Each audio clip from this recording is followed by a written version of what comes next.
It is certainly, who could have imagined a couple of weeks ago that we would have seen what we saw on Sunday, the President of the United States essentially not resigning, but saying he's not going to run for re-election by posting something on social media.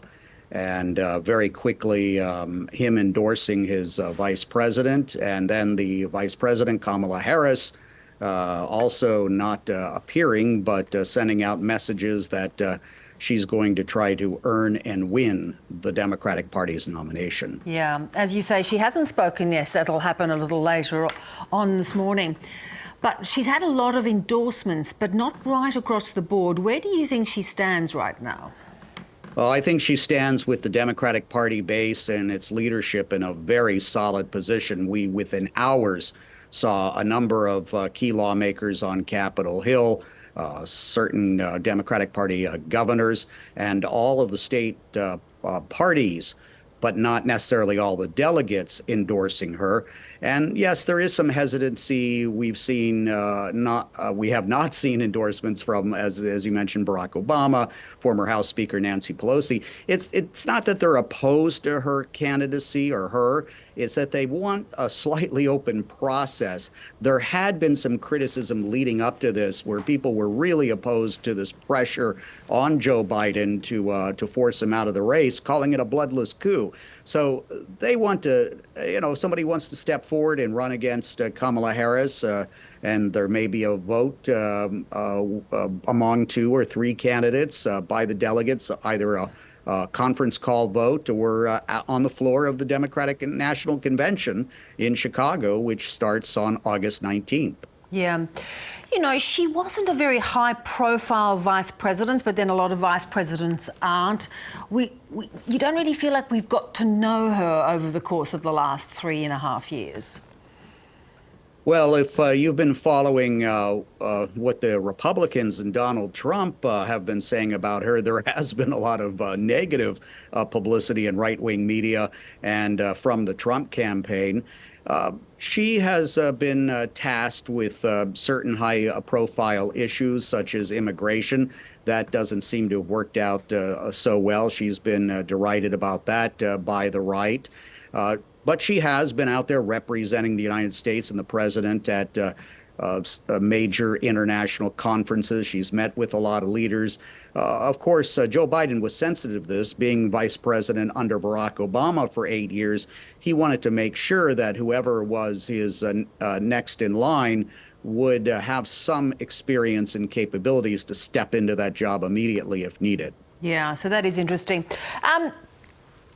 You talk of Donald Trump, and they've already got this attack campaign happening that she was part of the conspiracy, that she knew all along he wasn't up to the job. What is the approach the Trump team is going to take? Because even though they were sort of standing by and watching the circus as it played out, they hadn't said much up until now. Well, I think what we're going to see is a pretty unrelentless campaign, especially at rallies by Donald Trump and in the statements that his campaign puts out and by the party's surrogates to really go after Kamala Harris, not only criticizing her on the issues, but on her personality. It will be quite misogynistic, I think, from some quarters. I think she's prepared for that. But the Republicans are in a situation here now where we're criticizing Joe Biden's cognitive capacity. And now that he's out of the race, that spotlight about age and cognitive capacity now goes on Donald Trump. And if you put the two of them together in a debate, which may or may not happen in September, that may be quite a contrast to some voters, and that's what the Democrats are hoping for. Yeah. Of course, she's a woman of colour. Abortion rights are a very big issue. How might that work in her favour, do you think? Well, I think she's going to be a very credible spokesperson out on the campaign trail for these issues that are very, very important, especially to women in a number of swing states. And that's what the Democrats are hoping will stop this talk of a possible Donald Trump landslide.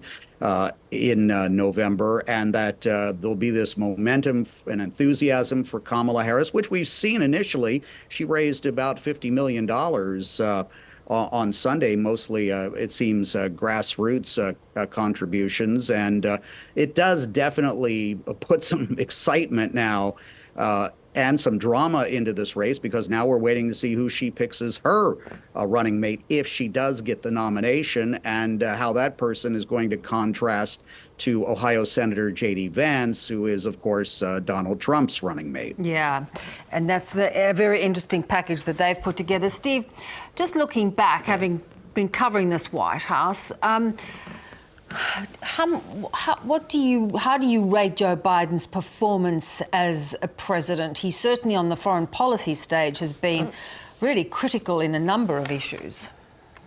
Well, if you're a Democrat or a liberal, if you look at his record and his accomplishments in the area of climate policy, on the economy, then you're going to be very, very happy. But for a lot of independent voters and Republicans, of course, they're not seeing that much of an improvement in their day-to-day lives. And they're not blaming Donald Trump for that anymore. They're blaming Joe Biden. Steve, always good to get your perspective and analysis. Thank you so much. Good luck on the rest of the day. Take care.